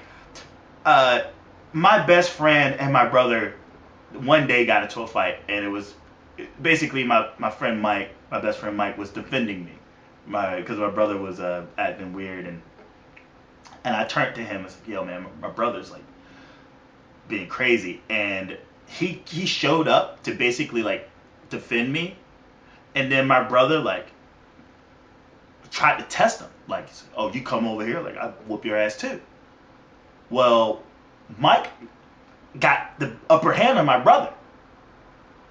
But for what it was worth, he didn't leave him alone. That entire day, Mike made my brother's life a living hell. Any and every time he saw him, he went at him. And like the whole day, Jeremy came, man, tell Mike to stop, man. Like every time he sees me, he just starts fighting. And to the point where Mike came to my house to fight Jeremy again because he knew he was home. Jeremy just apologized. He finally, all he did, he said, "Hey man, stop. I'm sorry. I won't fuck with Peter no more. Like, just stop fighting me so much." Yeah. And I almost think that this is very like similar, where it's just like he's not gonna let up until he apologizes. It's gonna be something as simple as an apology. This is I don't care how smart you think you are, Ring of Honor, PWG, any of that stuff. This is the feud of the year so far. Dean Ambrose and Seth Rollins. But you pointed out, there's no talking. It's just, I'm gonna attack you when I see you. Yeah, it's awesome. Every time. It's to the point now where I just crack up every time. I see it as funny, but I know it's not supposed to be funny. It's just hilarious, man. Yeah, the Hogan birthday one, I think took the cake though. Yeah. Yeah, like when he just kind of. And then we'll get on to like how it got kind of funny at the last spot, but then we had a 6-man tag. Oh yeah, okay. So he attacks him with Triple H out there talking, and he goes, "We can't be covering your ass. You know, Randy said it. You can't be covering your ass." Blah! Right? Yeah. So they just like, this guy's crazy. So they're like, just get him, just throw him in a room, just lock him in the room, just keep him in there. Like Stephanie, it was like I don't know whether they did that for comic relief or what, but she makes a comment. She goes, "How many people have we seen leave not come back?" Yeah. No, put them in a room and keep them there. I'm trying to think what would that be called. Like, it was almost comical for her to say that, like, because it was just almost like it stood alone in the moment for her to actually make that comment. Oh yeah, like bringing up the fourth wall. Yeah, it kind of was. It was kind of calling out like how they've been programming the show. It's like, how many times have someone left and they've come back? Which might show like maybe they have a new perspective on it. Like we said with Ambrose and Cena standing next to each other, how they're saying a lot of words a lot. Yeah. And maybe she's just like kind of shitting on how they've been doing things. Yep. And then we had moving on. We had a 6-man tag match. It was pretty much two rematches, but in a 6-man match, Sheamus and the Usos versus the Dust Brothers and Cesaro. Nothing much to it. Just another reason why it kind of like diluted the pay-per-view a little bit to me, man. Like you had the same guys in the ring again. And Just a long match. And I think this 6-man happened on Raw last week. Yeah, it did. Yes, it did. It was a long match. They did a little more variation, but it was same formula. It starts out pretty slow, and then it picks up and picks up and picks up. The Usos win it with the splash. With a great, the way it ended was great. How everything sort of came together the top rope, because it was the second attempt on the splash. Because the first time they attempted, they knew the final cut that Goldust does is such a sick. It is a suplex. sick move. It's like a half rotation suplex. And that's what dark matter is. Dark matter. It looks like he's about to do the final cut. Yeah. But he does a stinger drop. Nice. Which is dark matter. When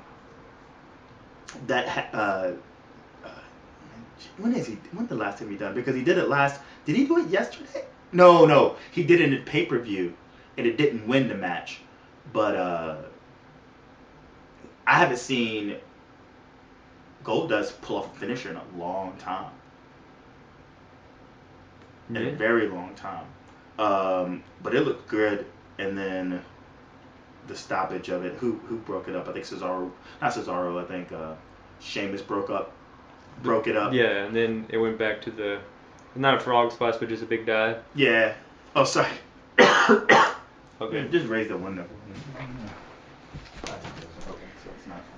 Yeah, but after that good 6-man, we had the Mark Henry Rusev, or Mark Henry kind of cuts. Oh, but yeah, Sheamus and the Usos win. Yeah. And they invoke their rematch clause for SmackDown. Oh, I didn't even catch that. Yeah, they shouted it out like later on in the program. So looking forward to that. And then we had Mark Henry cut a promo. He said sorry to all the citizens and everything. And You jumping. whoa, what's up? Just a little foreshadowing. Oh, this was actually pretty good. Orton backstage, Orton and Rollins, and he apologizes to Orton for starting shit that he has to finish. And him and Kane are sitting there convincing him that they not only will be ringside, but they have a surprise for him, for them, Orton to have a surprise. So, and then Mark Henry, you go ahead. Yeah, Mark Henry cuts promo. He apologizes, which I mean, I guess he did lose and everything, and they're trying to keep him over. But that kind of made anytime someone like apologizes, it does make them look kind of weak just in general, and then especially in the pro wrestling context. Well, he's pro defeated. Wrestler apologizing. He's very much defeated, like Jack Swagger was. Yeah. They had this huge build up in him defending the country, and he let him down. What bothered me about this fucking promo is, like, I don't know what the fuck's up with this crowd. You know what? Shame on anyone who what's Mark Henry. And he even called him out. In 2014? You can say, what? You know, you can what? You can what fucking Titus O'Neil. You can what fucking Adam Rose. You can what any and everybody on that fucking roster. You can what Cena. You can what Triple H. But don't what Mark Henry. Of all people, don't what Mark Henry. That's all I'm saying. And he even calls him out. Like, he's like, oh, I'm sorry. What? I want to apologize. What? He said you could turn on me, you could spit on me, you could even what me. He even calls it out. Yeah, it was a good way. What? It was a good way to. Which I thought they were just gonna let up. Like, oh man, like, nope. I think it just shows that fan, that's like a type of smart mark who doesn't watch the product anymore, because the what's kind of old, and you can kind of do it to nag anybody. You know, it's kind of just like a blanket nag. So it shows you just like it can get under anyone's skin. But it doesn't get under Mark Henry's skin.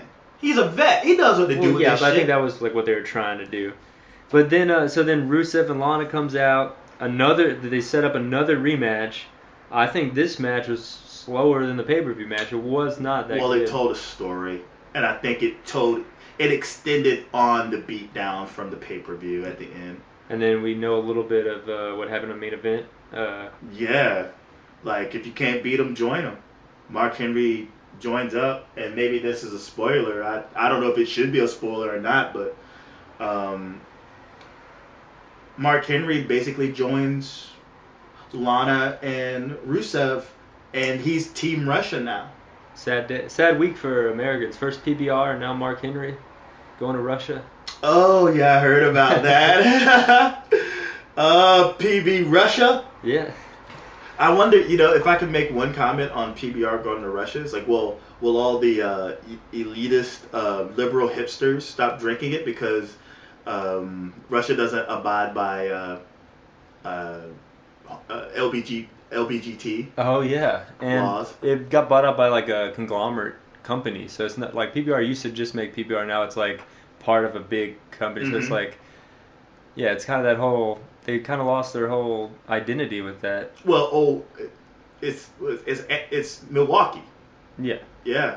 I'm just saying the demographic that drinks it, they're for the most part, like the college kids and the rich kids I see, yeah, the hipsters, the elitists, the liberals, they're all pro like LGBT. Yeah. And I wonder if knowing that a nation has bought the company that does not respect LGBT, are they going to keep drinking it? I think I think they are, just because they don't pay enough attention to it. They just want to. Well, you can pick your battles. They want to be seen with holding the can, holding the bottle. Yeah. They don't want to. You pick your battles. Yeah. Maybe we'll just see some koozies on them now or something. Oh, some koozies. Or like ripping the label off. But nevertheless, it makes for good social commentary. Yeah. And then moving on, the match of the night. But yeah, like basically, but in the match, like I have to put this out because I think this is the first time this has ever happened to Mark Henry. He's fighting hurt. You could tell that his rib is hurting. They're trying to sell it back, but I think it's his rib that's hurting. It may be a work, it may not be, but I was pretty convinced that his rib is hurt. by hearing him say that his shit was broken at the pay-per-view. But when he went down, and you could tell that Rusev was really on his ass about the performance, where he wanted to get his super kick in before he put in the accolade, Mark Henry never gets up. And you can see that Rusev is a pretty frustrated man. He's like, yeah, he's yelling in Russian, basically, get up. And then he kind of like just flails his hands like, fuck it, I'm just going to throw you the accolade. I'm not sure if that was by design or what, or if Mark Henry was really, really down. Because he looked down. And then when he threw him the accolade, he's like, I'm not giving up. But he passes out. And he passes out. It looks convincing. And this is how good Mark Henry is, Like, the guy can sell. The guy can tell a story. The fact that he's joining up with Rusev and the Russian movement, I think just tells into who he is as a performer. And that he's about to probably draw more heat than Sergeant Slaughter. Huh. There's a chance, dude. Yeah, that's true. Because he's been, even when he had his heel runs, they got over his face. Like the Hall of Pain, the pink suit and Cena. Like, people love Mark Henry. Like, he's been on our TV since, I think 1996 was his first match against Lawler. Went through the Attitude Era with Mae Young. Like, people, they see like their childhood, or like certain things in Mark Henry. So good point. Yeah. So I think him turning, this is the first time he's actually gone like full-fledged heel since maybe Nation Domination. And in a storyline like that, but here's the thing: the Nation Domination, Rock was more of the heel in that than the rest of the Nation. So the Nation was a bunch of baby faces with some rogue fucking member who ended up being like taking the place as the front man. So now in this storyline where it's like so USA and like again the reaction from the crowd when he went down, it's like people invested in this guy, and that now he's a full-on red. It's gonna make for an interesting storyline. And now, I guess I don't know if it'd be fantasy booking, but like just being clairvoyant about it, and the fact that it seems the breaking up of the Big Show and Mark Henry is going to create the feud with Mark Henry, Rusev, and Big Show. So we see how this goes.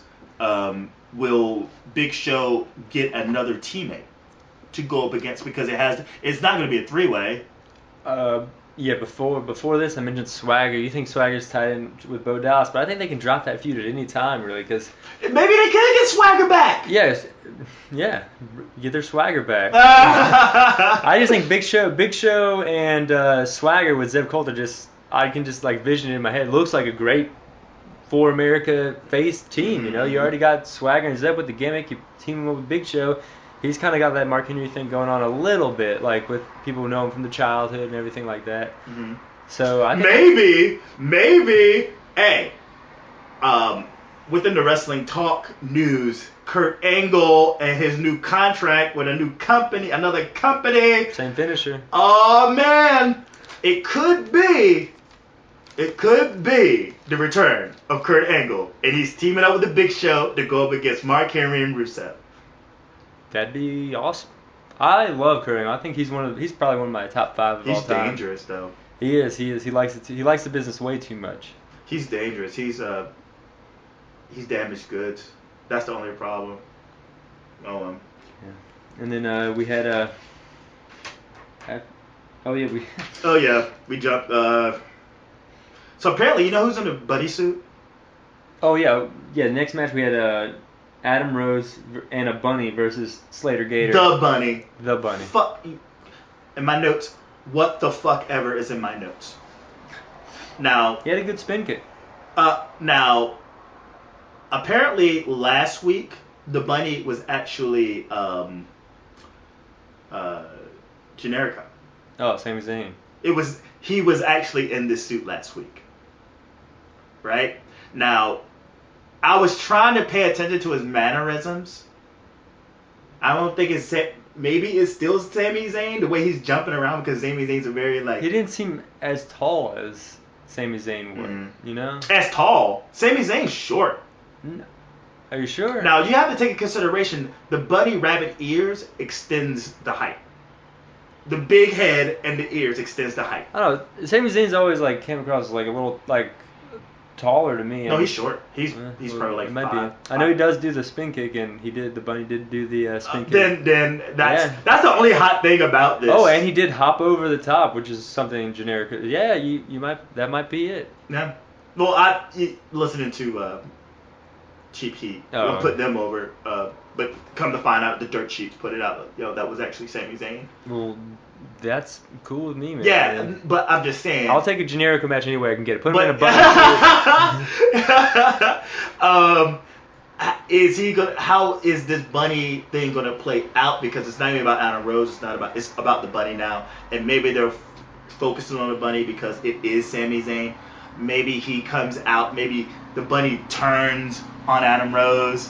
Oh, I can see maybe like they have him in a headlock one night. But they got a sick little fucking 4-way program over in NXT, man. Well, you can do both. Like I know, like. No, you cannot. You don't think so? Nope. Because this guy's coming up. Yeah, you can't. Yeah, you don't want to bring him back down. Bray Wyatt may show up every once in a while on NXT, but not even Bray Wyatt, but maybe the Wyatt family will show up. But like, Bray Wyatt don't go to NXT no more. Yeah. It's just you either there or you ain't. So. Yeah. Hashtag Bunny Mania. Yeah, I don't even care who. I think. Whatever. And then after that, you had Nikki come out, pretty bad, cut a promo. I don't think it was that bad. It's gotten better. Both of them. And then Brie comes out. I think they're gonna have a fight over the Bella name, probably next pay-per-view, a match. Some dumbass stipulation. Yeah, something like that. You could just kind of tell by the wording of everything they're gonna fight over the Bella name somehow. Like. Well, Nikki's gonna keep the name. Yeah. Then Brie's gonna be Brie Bryan. No, she's gonna be Brie. Just Brie. Yeah, I don't. It's hard for me to care about the Bellas. Not that they're getting better, but from where they were, it's miles away from where they need to be. Especially if they're gonna keep shining this light on them. This is like since SummerSlam, so this is gonna be like a 3 pay-per-view feud now going on with them, and it's just boring. AJ Lee comes out. AJ Styles, listen to you. And they had her and Nikki had a match. AJ wins. Black Widow. Nikki taps out to the Black Widow. Now again, Paige was there. I think that's pretty whack because if you're gonna have us invest all this attention and time to listen to Brie, to listen to Nikki talk and see her feud with Brie, at least give us the common courtesy to make Nikki look strong. Because she looks very strong in the pay-per-view. I mean, she looked extremely strong. It looked like she deserved to be there in certain glimpses. Because she was more of the powerhouse of the group. Like she's doing the power moves. She's doing the body slams and the suplexes. AJ Lee, and they're doing more of they're off the ropes and they're kicking and they're sort of punching.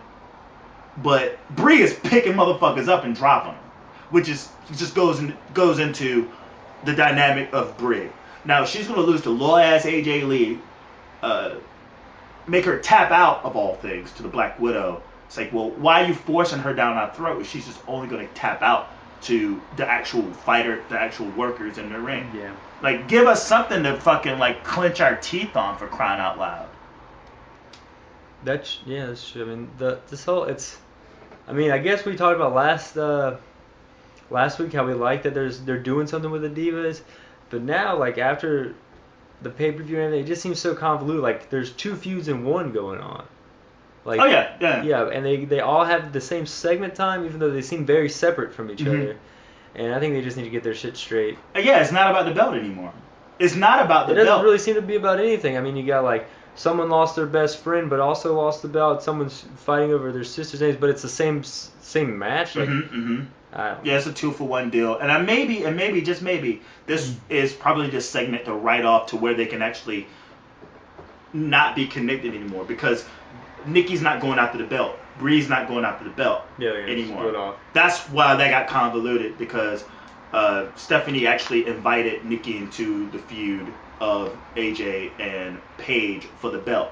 Now the belt's gone. Like, she didn't win the belt. Nikki didn't win the belt. She lost to AJ clean, tap out. It goes to show that she was never supposed to be in the title picture in the first place. Yeah. Now she could just focus on her sister. So now do we get 3 Divas segments per Raw because they're trying to get over Total Divas and Rosa Mendez and Natalya? I say you got so many shows. If you want to do 3 Divas angles, do it, but just separate it out. One needs to be on Superstars. No, one needs to be on Super. I'm just saying for Raw. Yeah, we're not going to see any more. The biggest Total Diva plug there is going to be the Bellas. Yeah. And maybe they'll move the SmackDown. They make the SmackDown feud Natalya and Summer Rae, basically. I would even move that to maybe Superstars and main event and SmackDown. Yeah, I mean, it totally can. I mean, Divas is over. But people who watch Total Divas want to see something. So maybe they're obligated to a certain degree at that moment to get another segment in. But now the Total Divas story is the Bellas. Yeah. Not so much Natty and Summer Rae. Because it's pretty petty what they're fighting over. And then the only thing I can really get out of the match between Cena and Orton is the fact that Cena came out in his new shirt. Oh yeah, Cena and Orton. Yeah, it's kind of. That's it. Cena and Orton. We've seen it before. Did the step spot. We don't need to talk about it. Okay, yeah. What we need to talk about is how it ended. It ended via DQ. Kane and Rollins was there the whole time. I guess that makes it a little different. Yeah, but still, it really didn't make a difference. It wasn't a match we hadn't seen before. Yeah. But the big surprise. Prior to the match, that we should mention this. Triple H goes up to the security that's watching Dean Ambrose, and they say, "Hey, how's it like?" And he goes, "We haven't heard a peep," Yeah. So that kind of like foreshadows a little bit. Seth and Kane were out there the whole time when I think he put him in the STF and Rollins and Kane broke it up. Yeah, basically. And the whole thing was a ruse, basically to reenact what they did to Dean Ambrose, what they tried to do to Roman Reigns, which was basically bring out the cinder blocks under the thing. Now, when they went over to it, I knew immediately. But in my head, I'm trying to say, well, if Dean Ambrose is under the blocks, is under that thing where the block should be. Oh, did you see that coming? Yeah, I saw it coming. Oh, okay. I totally saw it coming. Right. Like, how could you not see it coming? I thought he was going to run out. I didn't think when they were lifted up, he was going to just be there, which was hilarious because every time he sees him, he just attacks him. Well, it just seems that there's a sprinkle of Russo. Yeah. Vince Russo in the swerve, and maybe it's a far-fetched notion, but like I saw it coming. In my head is how. Yeah, how did? Because it's one thing for Kane to just kind of pop up out of the fucking bottom of the ring, and how did they move him from in there to out there? How did he? Yeah, what is the storyline? How, like, very much, and it seems like, I don't know, it's like, is Dean Ambrose this sort of fucking mystic or something? Like, for him to show up to the pay-per-view in a cab on time, what they need to do, man, is do capsules of how he ends up in these little things, yeah. These sort of like this sort of first person thing, how he ends up in these certain situations. Like, he can't just show up there. Yeah, I kind of see and all they had to do was like after they take it off the air, they should just show like Triple H and Stephanie like opening the door where they kept him and just like seeing some tiles, like some ceiling tiles. Yeah, something like that. Just like cut away of like what the fuck, and then, oh shit, just That's all they needed to do. Yeah. And then like I thought they were gonna. I was like, I guess I kind of expected that to already like, oh, they're gonna show that. So I like kind of just like immediately let it go, and then just kind of by the time it all ended, I forgot like he even popped out of the Yeah. Yeah.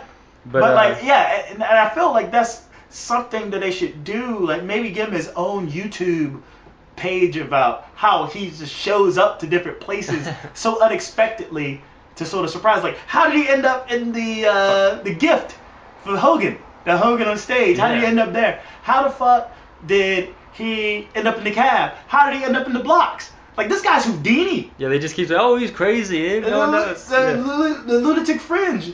But no, he's a fucking magician is what the fuck he is. Did he like go to, what's the name of that school with Harry Potter? Hogwarts? Hogwarts? Did he go to Hogwarts or something? This motherfucker studying under like David Copperfield? Like, what the fuck? And that's all I can think about. Like, I couldn't even take in how the ending went, because in my brain I'm fathoming all the scenarios of how could he have possibly ended up in that box. Who was he working with to end up in that box by the fucking thing? How was he able to slide by everybody in an arena? Yeah. Like, no lighting guy saw him, no camera guy, like, you know what I'm saying? No like, crowd member? No pyro, nothing, yeah. Nothing. That was the general manager, by the way. The general manager is not gone from Raw. He's in our apartment. No. But then you see your second Nigel clothesline of the night. Yeah. And pretty much Cena and Dean clear the ring. I love how they sell that, too. They flip every time. Oh, yeah.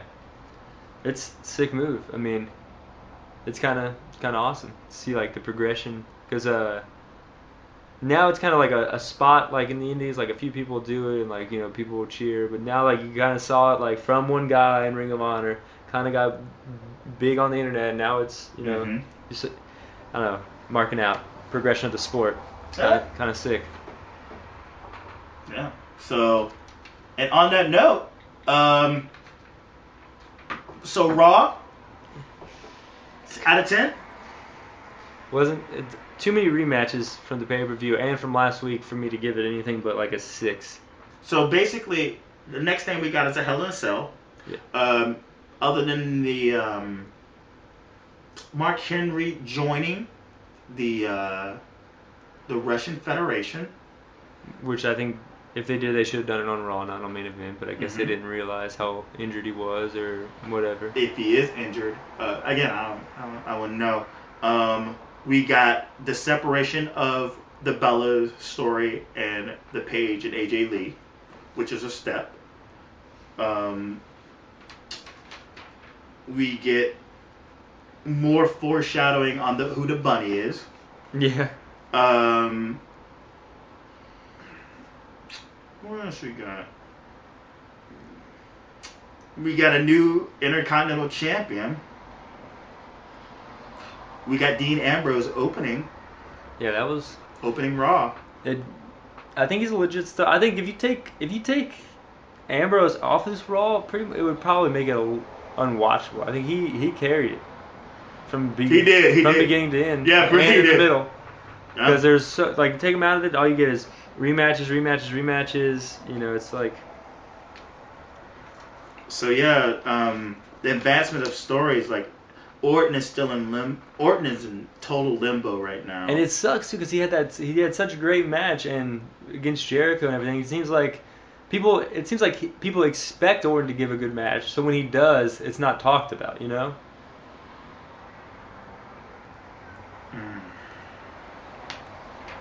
Yeah. And Cena won't be seeing Brock for a while. Do you want to? I think would it be somehow they get Rollins and Ambrose in the cell? Yep, that's exactly what's gonna happen. I hope so. And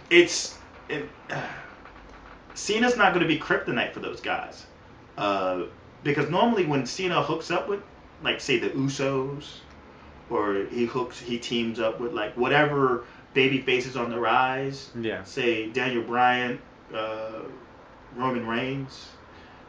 He's kind of poison to them. He doesn't. Yeah, like you said before, he's the only guy in the room. If anything, he could tell them for the attention, and it's not that these guys are helped.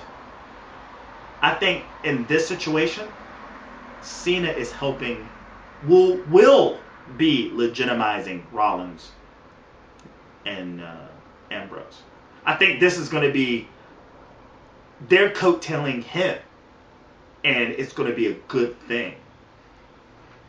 You see what I'm saying? I see what you're saying. Like, he hooked up. He even teamed up with Cesaro when he was a face. Yeah, ideally, I would want Cena to be kind of away from this feud. I think it's perfect as is. You got good mic work with Dean Ambrose, and you got a good in-ring work. But he has beef, though. He has legitimate beef. He had Brock. He had him. Yeah. Do you think it's going to be like a three-way in the cell? Total three-way. In the cell? And I have this weird idea, weird feeling that Rollins is going to take both of them. Because he's the second heel. But then they're going to do... I mean, we've talked about this before. He's the second heel in the company. Brock would throw Rollins around like a rag doll. No. It's not going to be a fatal four-way. Brock's not even showing up. No, I'm not saying... I just assume that this would have to be for a number one contender shot or something. No, like that's that. number one contender shot. It's contendership. Rollins is the Money in the Bank guy. He doesn't need number one contendership. That's kind of taking the role of the world title. This is just going to be... It's going to be double payback. You're going to have Rollins in there basically against two guys. But at some point, they're going to, like, when Rollins is out, you're going to see two lions butting heads with each other to get to the prey. That's it. This is where this is going to fucking go. And if there's ever a chance to the idea that Cena just kind of flips the script, it will be in this situation. A, because he's so frustrated because he had that win right in his fucking hands. B, you got this guy stepping up to him like he knows what he's doing, which is Ambrose. And you got, and then he's in a cell, like a caged animal, where he could just like any and all carnage that he can inflict. It's contained. It's not like no one can get away from him. It's gonna happen. Now, will he come out on top? Maybe. But I see Rollins getting out of that unscathed. Maybe with the victory. Cena can't win this. He can't lose it either. Yeah, then that would just put more heat on Rollins, making because he's the second heel in the company. Yeah, the chicken shittiest heel of the He's being protected by Randy Orton, for crying out loud. The way that Triple H protected Orton, the way that Kane protected Orton at one point, it's all becoming... Yeah, on Rollins, yeah. Rollins. Unless Rollins and Orton starts to feud. I hadn't thought about that yet, but they kind of tease that a little bit. Mm-hmm. And I think you can make Orton's one of those guys you can make him... He's better as a heel, but you can, if you needed to, make him a face. Like, enough of the crowd knows him enough, familiar with him enough to... He plays with the crowd. I think he likes to play that tweener card when he does pull off the big moves. Yeah. Especially that big move on Sheamus when he pulled that fucking off the rope RKO on Sheamus, and the crowd just fucking exploded, and he played to the crowd. I think he likes the pops. He really likes the pops, and we can see a feud. We can definitely see a feud. And we'll wrap it up there. I think we've talked more than enough. A little bit of technical issues, this, that, and the other. But nevertheless, any last words? No, guys. I guess I'll see you next week. Hit me up on Instagram, Jake Talks Wrasslin. And your foreseeable Twitter account. When I get a Twitter, it'll probably be... You got a Twitter. You got a Twitter. Yeah, I got Jake Talks Wrasslin, just like the Instagram. Yes. Hit me up. Hit him up. In 10 minutes. Let's talk wrestling. In 10 minutes. And again, you can find me. Our redacted guy didn't show up, but I will send him the link, and once I get that all squared away, I will send you a link to our new home, along with the SoundCloud page, along with the Tumblr. I'm going to clean out my Tumblr page full of my beats, and I'm going to make that basically an extension to this podcast as well. And that's Ellen Japanese. I think the Tumblr will be Ellen Japanese Beat Blog, but I'm going to change that shit up. to beat down or some shit like that. I don't know. I like that. And Ellen Japanese Instagram, Ellen Japanese Twitter, which is LINJAPANESE, motherfucker. So on that note, I'm Peter. I'm Jake. And we still need like a sign out thing. How do we leave? Let's see. Last week was Spoon. Oh yeah.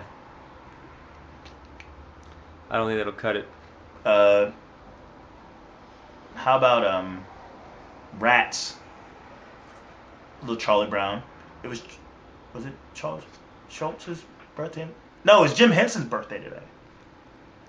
So hi ho. That's it. Yesterday, today's Jim Henson's birthday. So shout out.